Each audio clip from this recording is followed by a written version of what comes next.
नमस्कार बंधू भगिनींनो, केंद्रीय रस्ते वाहतूक आणि महामार्ग मंत्री माननीय नामदार नितीनजी गडकरी साहेबांचा येत्या 27 मे 2024 रोजी वाढदिवस। त्यानिमित्ताने या कर्तृत्ववान अजातशत्रू नेतृत्वाच्या कार्यकर्तृत्वाचा या व्हिडिओच्या माध्यमातून आढावा घ्यावा या उद्देशानेच हा व्हिडिओ आपण या ठिकाणी बनवतो आहोत। खरे तर आज राजकारणामध्ये एका चांगुलपणा आणि विकासाची दृष्टी डोळ्यासमोर ठेवून काम करणारी जी मोजकी नेतृत्व करणारी मंडळी आहेत, त्यात नितीनजी गडकरी साहेबांचा अभिमानाने आणि अग्रक्रमाने उल्लेख करावा असं हे व्यक्तिमत्व म्हणून त्यांचा आपल्याला उल्लेख करावा लागेल।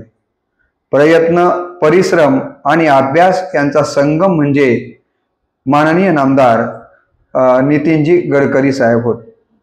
खरं तर मानवी जीवन हे अनमोल आहे। या जीवनामध्ये कार्यकर्तृत्व करत राहिल्यास नरका नारायण बनता येतं। जन्माला तर सगळीच माणसं येतात, पण आपल्या कार्यकर्तृत्वानं आसमंत उजळून टाकणारे व्यक्तिमत्व हे मोजकेच असतात। त्यासाठी लागतात ते प्रयत्न, परिश्रम व अभ्यासाची वृत्ती। या तिन्हीचा संगम म्हणजे आदरणीय माननीय नामदार नितीनजी गडकरी साहेब होत। ही गोष्ट आपण या ठिकाणी प्रामुख्याने लक्षात घेतली पाहिजे। आपल्याकडे असंही म्हणतात की प्रयत्नांती परमेश्वर, आणि ते अगदी खरंच आहे। प्रयत्न केल्यास काय होऊ शकत नाही याचं ज्वलंत उदाहरण म्हणजे गडकरी साहेब आहेत। अखिल भारतीय विद्यार्थी परिषदेतील कार्यापासून ते वर्तमानामध्ये देशाच्या आत्ताच उल्लेख केलेल्या रस्ते विकास मंत्र्यापर्यंत पदापर्यंतचा त्यांचा प्रवास हा खरोखरच आपल्या सगळ्यांना थक्क करायला लावणार आहे आणि आपल्या जीवनाला त्यांच्या चरित्राच्या या स्मरणाने निश्चितपणे गती देणार आहे असं मला या निमित्तानं वाटतं। आपल्या सगळ्यांना माहिती आहे की 1995ला महाराष्ट्रामध्ये जेव्हा युतीचं सरकार सत्तारूढ झालं, त्यावेळेला त्या सरकारमध्ये सार्वजनिक बांधकाम मंत्री म्हणून नितीनजी गडकरी साहेबांनी इतकं उत्कृष्ट कार्य केलं की त्या कार्यामुळेच मला असं वाटतं की त्यांचा परिचय खऱ्या अर्थानं राज्यालाच नव्हे तर देशवासियांना हळूहळू होत असताना आपल्याला दिसून येतो। त्यांनी त्या कालावधीमध्ये 55 उड्डाणपुलांची निर्मिती केलेली होती। मुंबई पुणे आपल्याला माहिती आहे की द्रुतगती मार्गाची जी निर्मिती केली, खरोखरच ही स्वप्नवत असणारी गोष्ट त्यांनी प्रत्यक्षात आणून दाखवलेली देखील आपल्याला पाहायला मिळते। आज आपण पाहतोय की संपूर्ण देशामध्ये त्यांची ओळख इन्फ्रामॅन म्हणून होत असलेली आपल्याला दिसून येते आहे। देशातील विविध पूल, रस्ते यासारख्या पायाभूत सुविधांचं जाळं देशभर विणण्याचं काम ते करताना आपल्याला दिसून येतात। आणि अशा या विविध रस्त्यांच्या माध्यमातून विविध राज्यातील संस्कृतींना एकमेकांना जोडण्याचं काम जर कुणाच्यामुळे घडत असेल तर ते आदरणीय नामदार नितीनजी गडकरी साहेबांच्यामुळे घडत आहे। ही गोष्ट आपण लक्षात घेतली पाहिजे। त्यांच्या कार्यकर्तृत्वामुळेच त्यांना रोडकरी म्हटलं जातं, पुलकरी म्हटलं जातं। हे त्यांच्या कामाचं खऱ्या अर्थानं मला असं वाटतं की एक गौरव म्हणून त्यांचा या पद्धतीचा उल्लेखही केला जातो। त्यांच्या व्यक्तिमत्वाच्या बद्दल जर आपण बघितलं तर झपाट्यानं काम करण्याची क्षमता, अभ्यास आणि प्रशासनावरचा वचक या सगळ्या गोष्टी त्यांच्याकडे आपल्याला पाहायला मिळतात। त्यांना विकास कामामध्ये कुठल्याही प्रकारची कुचराई केलेली अजिबात जमत नाही आहे। प्रसंगी जे कुचराई करतात अशा अधिकाऱ्यांना धारेवर धरण्याचं काम त्यांनी केलेलं आपण अनेक वेळेस पाहिलेलं आहे। ई वाहनं असतील, पर्यायी इंधनासाठी वीज उपलब्ध करण्यासाठीचा त्यांचा प्रयत्न असेल, इथेनॉलच्या माध्यमातून वाहनांसाठी त्याचा वापर करण्यासाठी त्यांनी केलेले प्रयत्न आणि त्यात त्यांना आलेलं यश असेल, फास्ट टॅग, सागरी वाहतूक अशा देशाला आधुनिक वाहतूक व्यवस्थेकडे नेणाऱ्या त्यांच्या ज्या काही अभिनव संकल्पना आणि त्या संकल्पना त्यांनी ज्या की प्रत्यक्षात उतरविलेल्या आहेत, यावरून देखील त्यांचं कर्तृत्व आपल्या लक्षात आल्याशिवाय राहत नाहीये. माणसं जोडणारं नेतृत्व म्हणून खरं तर आपल्याला त्यांच्याकडे पाहावं लागतं. अलीकडच्या कालावधीमध्ये नेतृत्व ही माणसं घाणेरडीपणा, एकमेकांच्या बद्दल नको त्या आरोप करणे, नको त्या भाषेचा वापर करणे, असं चित्र आपण अलीकडच्या काळात पाहतो आहोत. परंतु एक सुस्वभावी, सुसंस्कृत नेतृत्व म्हणून, माणसं जोडणारं नेतृत्व म्हणून देखील नितीनजींचा आपल्याला आवर्जून उल्लेख करावा लागतो. सकारात्मकता कशी असावी याचं उत्कृष्ट उदाहरण म्हणजे आदरणीय नितीनजी गडकरी साहेब आहेत. तरुणांना लाजवेल अशा प्रकारचा उत्साह वयाची 65 संपल्याच्या नंतर देखील जर कुणाकडे आपल्याला पाहायला मिळत असेल तर तो गडकरी साहेबांच्याकडे पाहायला मिळतो. आणि म्हणून त्यांच्याकडे बघून मला असं म्हणावंसं वाटतं की तारुण्य ही मनाची अवस्था आहे. तारुण्य ही मनाची अवस्था आहे. परिस्थितीच्या जळत्या तव्यावर पाय पडून पायाचे तळवे जळाल्यावरही ज्यांच्या डोळ्यातली स्वप्न जळाली नाहीयेत ते खरे तरुण. आणि अशाच प्रकारचं तरुणाला लाजवेल असं जीवन जर कोण जगत असतील तर ते माननीय नितीनजी गडकरी साहेब जगतात. ही गोष्ट देखील आपल्याला या ठिकाणी लक्षात घेण्यासारखी आहे. त्यांच्यातला उत्साह, दुर्दम्य इच्छाशक्ती, मोठी स्वप्न पाहणे आणि ती पूर्ण करण्यासाठीची धडपड, नवसंकल्पना मांडायच्या आणि त्या पूर्णत्वास घेऊन जायच्या, या प्रकारचं कार्य खरोखरच कौतुकास्पद असं आहे. अलीकडे विज्ञानाची कास धरणं गरजेचं आहे. आपल्याला सगळं जुनं ते सोनं म्हणून चालणार नाही, तर विज्ञानाची कास धरली पाहिजे. ही आजच्या काळाची जी काही मागणी आहे ती गोष्ट लक्षात घेऊन ते सतत विज्ञानाची कास धरतात आणि वेगवेगळ्या प्रकारचे प्रयोग त्यांनी आपापल्या खात्यामध्ये केलेले आहेत आणि त्यात त्यांनी भरपूर प्रमाणामध्ये यशही प्राप्त केलेलं आपल्याला दिसून येतं. अडचणीवर मात कशी करावी हे जर आपल्याला शिकायचं असेल तर गडकरी साहेबांच्याकडं आपण पाहिलात किंवा त्यांच्या सहवासात राहिलात तर निश्चित अडचणीवर मात करण्याची एक नवीन प्रेरणा आपल्याला मिळाल्याशिवाय राहणार नाहीये. कोरोनाच्या कालावधीमध्ये गडकरी साहेबांनी केलेलं जे काम आहे ते खरोखरच एक राजनेता मनामध्ये जर आणलं तर बिकट परिस्थितीमध्ये देखील, अडचणींच्या मध्ये देखील, संकटांचं देखील कसं संधीत रूपांतर करू शकतो याचं उत्कृष्ट उदाहरण कोरोना काळात त्यांनी केलेलं कार्य पाहिल्यानंतर आपल्या लक्षात येतं आणि माणुसकीचा झरा त्यांच्या अंतःकरणामध्ये कसा वाहतोय हे देखील या माध्यमातून आपल्याला निश्चितपणे पाहायला मिळालेलं आहे. त्यांनी सामाजिक कार्य, राजकारणाबरोबरच सामाजिक कार्याला अत्यंत महत्वाचं स्थान देताना दिसतात. नागपूर लोकसभा मतदारसंघातून ते निवडून येतात तर त्या आपल्या लोकसभेच्या कार्यक्षेत्रामध्ये विविध उपक्रम, सामाजिक उपक्रम राबवताना दिसतात. खासदार क्रीडा महोत्सव असेल, खासदार सांस्कृतिक महोत्सव असेल, खासदार ज्येष्ठ नागरिक महोत्सव असेल, असे विविध महोत्सव ते साजरे करताना आपल्याला दिसून येतात. की या ठिकाणी भारत माता परियोजना प्रकल्प असेल, कनेक्टिव्हिटी सोबत रोजगार उपलब्ध करून देणारा एक अत्यंत महत्वाकांक्षी प्रकल्प आहे, खूप मोठा प्रकल्प आहे आणि या प्रकल्पामुळे हजारो लोकांना रोजगारही मिळणार आहे आणि भारत एकसंघ या योजनेच्या अंतर्गत बांधला जाणार आहे. अशी अत्यंत महत्वाकांक्षी योजना गडकरी साहेबांच्या व्हिजन मधून पुढे आली आणि ती आपल्याला माहिती आहे की शेवटाकडे जात असताना आपण पाहतो आहोत. त्यांचं एक धोरण असतं की ठराविक बजेटमध्ये ठराविक वेळेत प्रकल्प पूर्ण झाला पाहिजे, अशा प्रकारचा त्यांचा आग्रह असतो आणि त्या दृष्टिकोनातून ते कार्य करत असताना आपल्याला दिसून येतात. इलेक्ट्रिक वाहनांचा अवलंब जास्तीत जास्त झाला पाहिजे जेणेकरून प्रदूषण होणार नाहीये, पर्यावरण राखलं जाईल, हा याच्या पाठीमागचा उद्देश त्यांच्या डोळ्यासमोर आहे. आणि अशा प्रकारचे इलेक्ट्रिक वाहनं जास्तीत जास्त आले पाहिजेत यासाठी त्यांनी यासाठी कर सवलती लागू केलेल्या आहेत, अनुदान देण्याचं धोरण देखील अवलंबिलेलं आहे आणि यासाठीच त्यांनी फेम इंडिया ही योजना देखील चालवत असलेले आपल्याला या ठिकाणी दिसून येतात. गडकरी साहेब एक उत्कृष्ट वक्ते आहेत. अवघड विषय सोपा करून सांगण्याची त्यांची हातोटी आहे.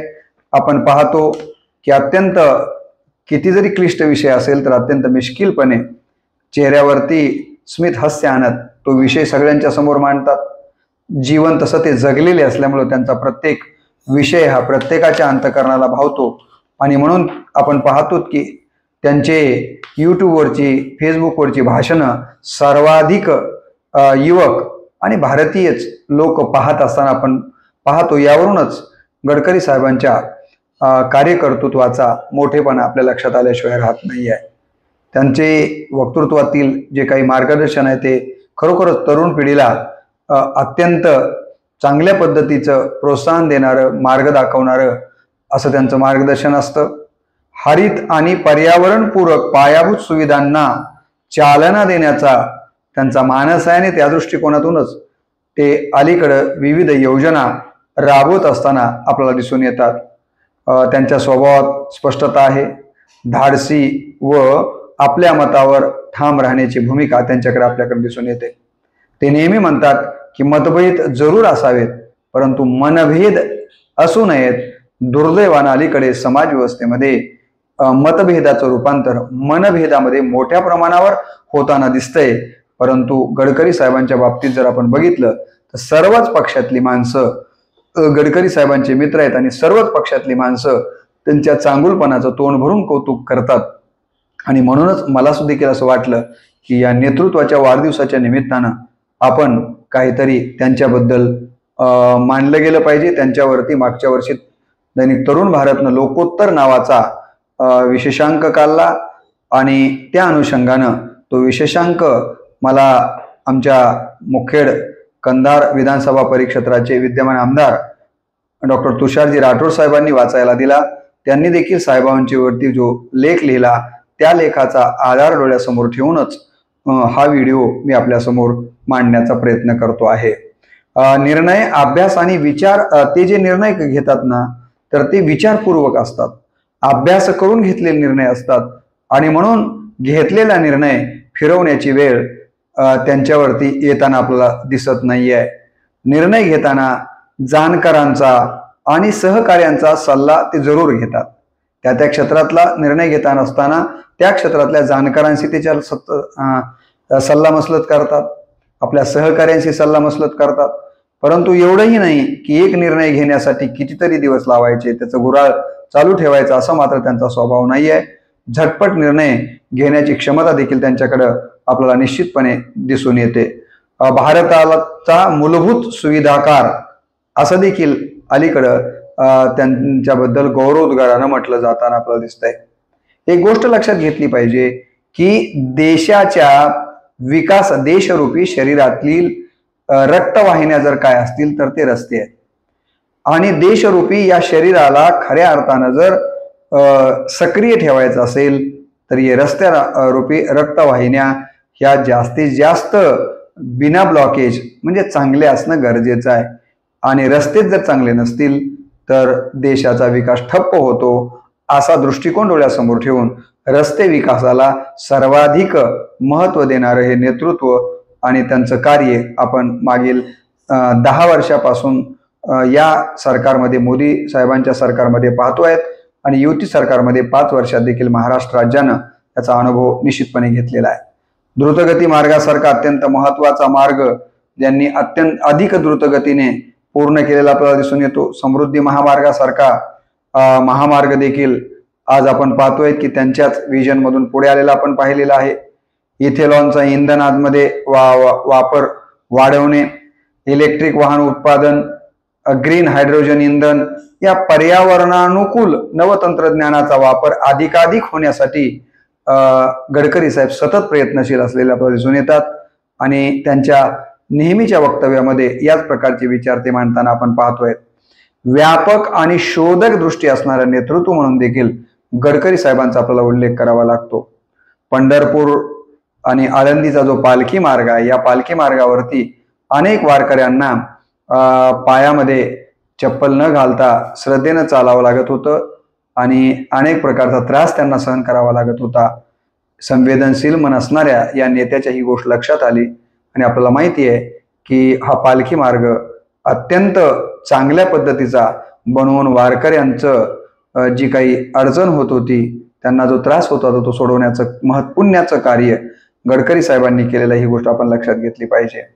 फ्लायओव्हर मॅन, हायवे मॅन, विकास मॅन असे देखील नामाविधान त्यांच्या कार्यकर्तृत्वाला सलाम करण्यासाठी आपण देत असताना नेहमीच वाचत असतो, ऐकत असतो.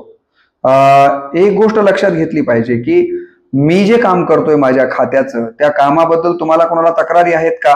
असं थेट जनतेकडून तक्रारी मागवणारे मला तर असं वाटतं की देशातील एकमेव मंत्री नितीनजी गडकरी साहेब असतील की ते तक्रारी मागवतात जनतेकडून आणि त्या तक्रारीवर ती अंमलबजावणी करण्याचं काम देखील करतात.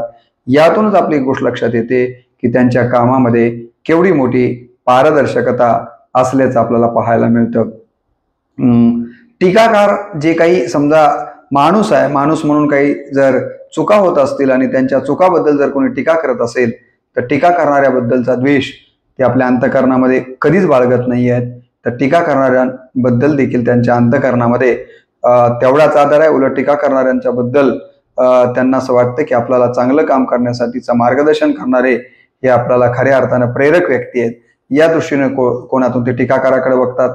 त्यांनी कधीही हिशोबी राजकारण केलेलं आपल्याला दिसत नाहीये. सर्वसमावेशकता, गुणग्राहकता, मनाचं मोठेपण, माणुसकी, जिव्हाळा, आपल्या मातीशी घट्ट नातं ठेवणारं नेतृत्व, कल्पकता, जनकल्याणाचा ध्यास, रोजगार निर्मितीसाठी धडपड, शेती व शेतकऱ्यांच्या विषयीचा कळवळा, अशी कितीतरी गुणवैशिष्ट्ये आपल्याला गडकरी साहेबांच्या व्यक्तिमत्वामध्ये निश्चितपणे पाहायला मिळतात. शेती, पर्यायी इंधन व पर्यावरण हे त्यांच्या अस्मितेचे विषय आहेत. गडकरी साहेबांच्या अस्मितेचे विषय 3 आहेत. त्यामध्ये पहिला आहे शेती, दुसरा आहे पर्यायी इंधन आणि तिसरा आहे पर्यावरण. या गोष्टींच्या अवतीभोवतीच ते अधिकचं काम करताना आपल्याला दिसून येतात. ते नेहमी सांगतात अमेरिका श्रीमंत आहे म्हणून अमेरिकेतील रस्ते चांगले नाहीत, तर अमेरिकेतील रस्ते चांगले आहेत म्हणून अमेरिका श्रीमंत आहे. त्यामुळे भारताला जर श्रीमंत बनायचं असेल तर भारतातले रस्ते चांगले असणं गरजेचं आहे. जोपर्यंत आपले रस्ते चांगले असणार नाहीत तोपर्यंत आपल्याला देखील अमेरिकेसारखं श्रीमंत होता येणार नाही. आणि म्हणून रस्ते विकासाला आपण जास्तीचं महत्त्व दिलं पाहिजे, अशा प्रकारचं त्यांचं नेहमीचं म्हणणं असतं. देशातील सर्वाधिक लांबीच्या गंगा नदीचं शुद्धीकरण करण्याचं काम त्यांनी केलेलं आहे. यापूर्वीच मी आपल्याला सांगितलं की जलवाहतूक सुरू करण्याचं काम त्यांनी केलेलं आपल्याला दिसून येतं. पेट्रोल डिझेलचा वापर कमी करून इथेनॉलवर चालणारी वाहनं त्यांनी बाजारात आणलेली आहेत. बरेच नेते असे असतात की एखादं काम घेऊन गेल्याच्या नंतर ते म्हणतात पाहतो, सांगतो, करतो, परंतु अशी उत्तरं गडकरी साहेबांच्याकडनं आपल्याला ऐकायला मिळत नाही आहेत. एखादा माणूस काम घेऊन आला तर ते काम होत असेल तर लगेच तिथले तिथं ते काम करून देण्याची वृत्ती त्यांची आहे. जे काम होत नाही ते काम स्पष्टपणे होत नाही किंवा कशा पद्धतीनं होईल याबद्दलचं मार्गदर्शन ते करताना दिसतात. नको ती आश्वासनं देणं, कोपराला गूळ लावणं, या प्रकारची वृत्ती गडकरी साहेबांच्याकडे आपल्याला दिसत नाहीये. ते नेहमी म्हणतात की राज्यामध्ये असताना माझा एकदा अपघात झाला आणि अपघाताच्या नंतरचं मला हे जे आयुष्य मिळाले ते बोनस आयुष्य आहे आणि म्हणून या बोनस आयुष्याचा जास्तीत जास्त वापर समाजसेवेसाठी राजकारणाच्या माध्यमातून करावा याच उद्देशानं मी सतत काम करत आलेलो आहे. गडकरी साहेबांच्या कामाची दखल घेऊन देशातल्या अर्धा डझनहून अधिक विद्यापीठांनी त्यांना मानद डॉक्टरेट ही पदवी प्रदान केलेली आहे. आपल्या स्वामी रामानंद तीर्थ मराठवाडा विद्यापीठ त्यामध्ये आहे. परंतु इतक्या डिग्र्या PhDच्या मानद डॉक्टरच्या मिळालेल्या असताना देखील ते आपल्या नावासमोर डॉक्टर असं कधीही लिहिताना आपल्याला दिसून येत नाहीये. राष्ट्रीय महामार्ग असतील, फ्लायओव्हर्स असतील, अंडरपासेस असतील, टनेल्सची लाखो कोटीची कामे त्यांच्या कार्यकालामध्ये झालेली आहेत, होत आहेत. परंतु याबद्दलचा मी केलं अशा प्रकारचा आविर्भावही त्यांच्या ठिकाणी नाही आहे. परंतु स्वाभिमान मात्र नक्कीच ते बाळगून असलेले आपल्याला दिसून येतात. त्यांना क्रीडा क्षेत्राच्या बद्दलची आवड आहे, साहित्य क्षेत्राबद्दलची आवड आहे, संगीत क्षेत्राबद्दलची आवड आहे. एक चांगले खवय्ये म्हणून देखील त्यांच्याकडं पाहिलं जातं. आणि या रस्त्यांच्या बाबतीमध्ये त्यांनी जे केलेलं काम आहे त्यासाठी त्यांनी अनेक विक्रम केलेले आहेत आणि म्हणून त्यांना विक्रमादित्य असं जर पदवी आपण दिली तर ती काही चुकीची होईल असं मला वाटत नाही आहे. दुग्ध व्यवसायाकडं देखील त्यांचं विशेष लक्ष असलेलं आपल्याला दिसून येतं. मी यापूर्वी म्हटल्याप्रमाणे पक्षातीत मैत्री जपणारं हे नेतृत्व आहे. ज्येष्ठ नागरिकांसाठी, दिव्यांगासाठी देखील त्यांनी केलेलं काम खरोखरच वाखाणण्यासारखं आहे. ब्रह्मपुत्रेवरील अतिविशाल सेतू बांधणीचं त्यांचं काम इतिहासानं नोंद घ्यावा अशा पद्धतीचं आहे. त्याचबरोबर काश्मीरमधील स्थापत्यशास्त्रातील आश्चर्य मानावा असा अटल बोगदा जो ते करतायत, तुम्हाला असं वाटतं ते देखील जी कल्पना आपण करू शकत नाहीत ती प्रत्यक्षात उतरवण्यासारखं काम या अटल बोगद्याच्या माध्यमातून देखील ते करताना आपल्याला दिसून येत आहेत. खरं तर ही माणसं असामान्य असतात. जिथं सामान्य माणसांचे विचार करण्याची शक्ती संपते तिथे असामान्य व्यक्तींचा विचार जागृत असतात आणि ते कृतीत उतरवितात. अशाच पद्धतीचं काम गडकरी साहेबांच्या बद्दल आपल्याला दिसून येतं. ते नेहमी सांगतात की देश तुमच्यासाठी काय करतो यापेक्षा तुम्ही देशासाठी काय करता या प्रकारचा विचार करून आपण काम केलं पाहिजे. आपण सतत देशासाठी काही ना काहीतरी आपल्या पद्धतीनं योगदान दिलं पाहिजे. या पद्धतीचा विचार त्यांचा असतो. विकासाला राष्ट्रोत्थानाचा मूलमंत्र मानणारं नेतृत्व म्हणून देखील आपल्याला त्यांच्याकडे पाहावं लागेल. त्यांचं म्हणणं असं असतं की विकासाला मानवी चेहरा असला पाहिजे. आपण विकास करतोय परंतु त्याला जर मानवी चेहरा नसेल तर त्या विकासाला काही अर्थ प्राप्त होत नाहीये आणि म्हणून विकासाला मानवी चेहरा असावा अशा प्रकारचा विचार करून आपल्या विकासाला मानवी चेहरा देण्याचं काम त्यांनी सतत केलेलं आपल्याला दिसून येतं. दिलखुलास हास्य आपण जर त्यांना बघितलं तर ते दिलखुलासपणे हसताना आपल्याला दिसतात. पोटात एक ओटात दुसरं अशा पद्धतीचं राजकारण त्यांनी केलेलं आपल्याला कधी दिसत नाहीये. आणि जी म्हणून माणसं मोठी झालेली असतात ही मोठी माणसं कधीही आपलं जमिनीशी नातं तोडत नसतात. प्रभू रामचंद्र सुद्धा म्हणाले होते की जननी जन्मभूमीश्च स्वर्गादपि गरीयसी. या नैयाप्रमाणे गडकरी साहेब देखील आपल्या नागपूरला, आपल्या महाराष्ट्राला आणि आपल्या मायभूमीला कधीच विसरताना दिसत नाही आहेत. आणि म्हणून मराठवाड्यातील आणि महाराष्ट्रातील जो कोणी व्यक्ती त्यांच्याकडं त्यांच्या खात्याशी संबंधित कामं घेऊन जातात त्या कामाबद्दलचा अभ्यास ते करतात आणि ते काम देण्यासारखं असेल तर कुठल्याही प्रकारचा आडावेडा न घेता ते काम लागले देऊन टाकतात. काम देताना हा विरोधी पक्षाचा आहे का, हा आपल्या पक्षाचा आहे का, जात धर्म पंथ याच्या पलीकडे जाऊन काम देण्याची वृत्ती त्यांच्यामध्ये आहे. आमच्या तालुक्याचे आमदार, लाडके आमदार डॉक्टर तुषारजी राठोड साहेब नेहमी त्यांच्या भाषणात सांगतात की मला मुखेड कंधार विधानसभेत परिक्षेत्राचा जो रस्त्यांचं जाळं विणता आलं, काही मोठमोठी पुलं उभी करता आली, राष्ट्रीय महामार्ग घेऊन जाता आले, त्याचं श्रेय द्यायचं ठरलं तर ते मी नितीनजी गडकरी साहेबांना देईन. कारण त्यांनी या कामी खूप सहकार्य केलं असल्यामुळंच मला या मतदारसंघाचा रस्त्यांच्या बाबतीमध्ये चेहरा मोहरा बदलता आलेला आहे. आणि असाच अनुभव सर्वच मतदारसंघातल्या आमदाराच्या संबंधानं आपल्याला पाहायला मिळतो. यावरून गडकरी साहेबांनी किती मोठं काम त्यांच्या या खात्याच्या माध्यमातून करतायत ही गोष्ट लक्षात येण्यासारखी आहे. ते नेहमी सांगतात विद्यार्थ्यांना, युवकांना बोलत असताना की युवक मित्रांनो, नोकरी असा विचार करू नका. नोकरी करण्यापेक्षा नोकरी देणारे बना, उद्योगाला महत्त्व द्या, उद्यमशील बना. ते देखील उद्योगाला महत्त्व देणारे आपल्याला दिसून येतात. हे संवेदनशील मनाचं नेतृत्व साहित्यावर देखील तेवढंच जीवापाड प्रेम करतं. त्यांचं नेहमी म्हणणं असं असतं की साहित्यिकांनी निर्भीडपणे आपली लेखणी चालवली पाहिजे. कुणाचीही भीडभाड न बाळगता मानवतेच्या विरोधामध्ये जे काही चाललं असेल त्याची पोलखोल साहित्यिकांनी आपल्या लेखणीच्या माध्यमातून मांडली पाहिजे. आणि म्हणून साहित्य संमेलनाचं मला वाटतं उदगीरला ते आलेले होते.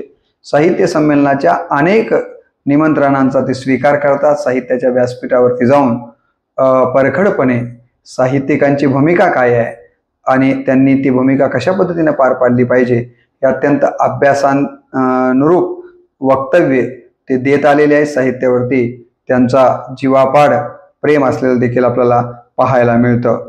आणि म्हणून असे हे रत्नपारखी नेतृत्व म्हणून आपल्याला गडकरी साहेबांचा आवर्जून उल्लेख करावा लागतो. आणि अशा या अष्टपैलू व्यक्तिमत्वाला त्यांचं कार्य करत असताना त्यांच्या सौभाग्यवतीचा सतत पाठिंबा राहत आलेला आहे आणि हे काम करत असताना ते सतत सामान्य माणसाच्या विकासाचा विचार करतात.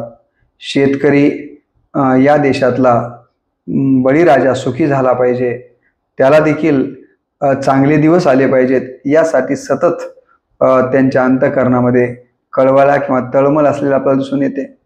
आणि म्हणून अशा पद्धतीनं या देशाला खऱ्या अर्थानं रस्ते वाहतुकीच्या माध्यमातून आणि विविध प्रकल्प जे की प्रदूषण मुक्त स्वरूपाचे पेट्रोल डिझेल विरहित इथेनॉलच्या माध्यमातून असे वेगवेगळे प्रयोग डोळ्यासमोर आणणं, त्याचा अभ्यास करणं आणि त्या पद्धतीचे प्रयोग यशस्वी करणं, असा हा प्रयोगशील दृष्टा नेता म्हणून त्यांचा उल्लेख करावा लागेल. अशा या नेत्याला 65 वर्षापर्यंतचं आयुष्य ईश्वरानं दिलेलं आहे. आता तर कुठे या देशाच्या विकासाचा गाडा रस्त्याच्या आणि त्यांच्या खात्याकडले असलेल्या विविध खात्याच्या माध्यमातून सुरळीतपणे चालतो आहे. हा गाडा आणखीन द्रुतगतीने पुढे चालण्यासाठी ईश्वराने माननीय नामदार नितीनजी गडकरी साहेबांना भरघोस अशा प्रकारचं आयुष्य द्यावं, आरोग्य द्यावं आणि त्यांच्याकडनं अशाच पद्धतीचं कार्य घडत राहावं असं मला या निमित्तानं वाटतं. खरं म्हणजे कृतज्ञता भाव अंतःकरणामध्ये बाळगून काम करणारं हे नेतृत्व आहे. केवळ मंत्रिपदाच्याच पद्धतीचं त्यांनी काम केलेलं आहे असं नाही. भारतीय जनता पार्टीचे राज्याचे अध्यक्ष असताना त्यांनी केलेलं काम असेल, देशाचे भारतीय जनता पार्टीचे अध्यक्ष म्हणून त्यांनी केलेलं काम निश्चितच वाखाणण्याजोगं राहिलेलं आहे. भारतीय जनता पार्टीला देशभर प्रसारित करण्यामध्ये आणि अनेक स्तरामध्ये पोहोचवण्यामध्ये लोकनेते गोपीनाथरावजी मुंडे साहेबांचा जसा महत्त्वाचा वाटा राहिला आहे, तसाच गडकरी साहेबांचा देखील निश्चितपणे महत्त्वाचा वाटा राहिलेला आहे. विधान परिषदेमध्ये त्यांनी केलेलं कामही खऱ्या अर्थानं वाखाणण्याजोगं आहे. तेही आपल्याला कधी विसरता येण्यासारखं नाही आहे. हा मोठ्या मनाचा आणि कृतज्ञता भाव डोळ्यासमोर ठेवून जगणारं नेतृत्व आहे आणि म्हणून त्यांच्या अनेक भाषणांच्या मध्ये ते लोकनेते गोपीनाथरावजी मुंडे साहेबांच्याबद्दल अत्यंत आदरानं बोलताना दिसतात. अलीकडे आपण पाहतो की हाजीर सो वजीर ही भूमिका आपण पाहतो आहोत. आज लोकनेते गोपीनाथरावजी मुंडे साहेब हयात नाही आहे, त्यांच्याबद्दल रोजगार काढले काय नाही काढले काय फरक पडतो असा विचार करणारी स्वार्थी माणसं आपण समाजामध्ये पाहतो. परंतु गडकरी साहेब मात्र त्यांच्या अनेक भाषणांच्या मध्ये सांगतात की मी जे काही मोजक्या लोकांच्या पायाला स्पर्श केला आणि त्यांच्याबद्दलचा आदर माझ्या अंतःकरणामध्ये आजही आहे, त्यात लोकनेते गोपीनाथरावजी मुंडे साहेब आहेत हे मला सांगताना खरोखरच गौरवाने मी हे सांगतो. मला राजकारणामध्ये काम करत असताना गोपीनाथरावजींचं खूप मोठं सहकार्य लाभलं. अशा पद्धतीनं ते सतत बोलतात, यावरूनच त्यांच्या अंतःकरणाचं मोठेपण आणि त्यांची ज्यांच्याकडनं आपण जे काही घेतलं त्याच्याबद्दलची कृतज्ञता ओसंडून वाहत असताना आपल्याला दिसून येते. आणि म्हणूनच गडकरी साहेब हे खऱ्या अर्थानं लोकोत्तर लोकनेते म्हणून त्यांचा आपल्याला अभिमानानं उल्लेख करावा लागेल. अशा या लोकनेत्याला त्यांच्या 66व्या या 67व्या वाढदिवसाच्या निमित्तानं मी रामकृष्ण बदने या इंग्रजी नाव असलेल्या चॅनलकडून मनपूर्वक शुभेच्छा देतो आणि ईश्वराने त्यांना दीर्घ आयु आरोग्य द्यावं. त्यांच्याकडनं राजकीय, सामाजिक, शैक्षणिक रंजल्या गांजल्या वंचितांची सेवा अशाच पद्धतीनं जे काही त्यांना खातं मिळेल त्या खात्याच्या माध्यमातून आणि खात्याच्या बाहेर देखील ज्या पद्धतीनं त्यांना ती सेवा आजपर्यंत करत आलेत आहेत तशीच सेवा त्यांच्याकडनं घडत राहो अशा प्रकारची ईश्वरचरणी प्रार्थना करतो. आणि पुनश्च एकदा त्यांच्या कार्यकर्तृत्वाला खरोखरच सलाम करतो आणि त्यांच्या वाढदिवसाच्या निमित्तानं त्यांच्या कार्यकर्तृत्वातला एखादा क्षण, एखादा कण जर आपण आपल्या आयुष्यामध्ये उतरविण्याचा प्रयत्न केला तर निश्चितपणे गडकरी साहेबांना ते जे काम करतायत त्या बद्दलचा आनंद होईल। यासाठी त्यांच्या वाढदिवसाच्या निमित्तानं आपण आज सगळेजण संकल्प करूया की आम्ही देखील साहेब तुमच्या इतकं जरी आम्हाला हिमालयात एवढं मोठं काम नाही करता आलं तरी तुमच्या वाढदिवसाच्या निमित्तानं आम्ही हा संकल्प करतो की तुम्ही जे कार्य कर्तृत्व करत असताना पायवाट घातलेली आहे त्या पायवाटेवरून चालण्याचा निश्चितपणे प्रयत्न करू। त्यासाठी तुमचे आशीर्वाद आमच्या पाठीशी असू द्यावेत एवढीच अपेक्षा या निमित्तानं व्यक्त करून या ठिकाणी पुनश्च एकदा साहेबांना वाढदिवसाच्या मनपूर्वक शुभेच्छा देऊन मी माझ्या वाणीला पूर्णविराम देतो। नमस्कार।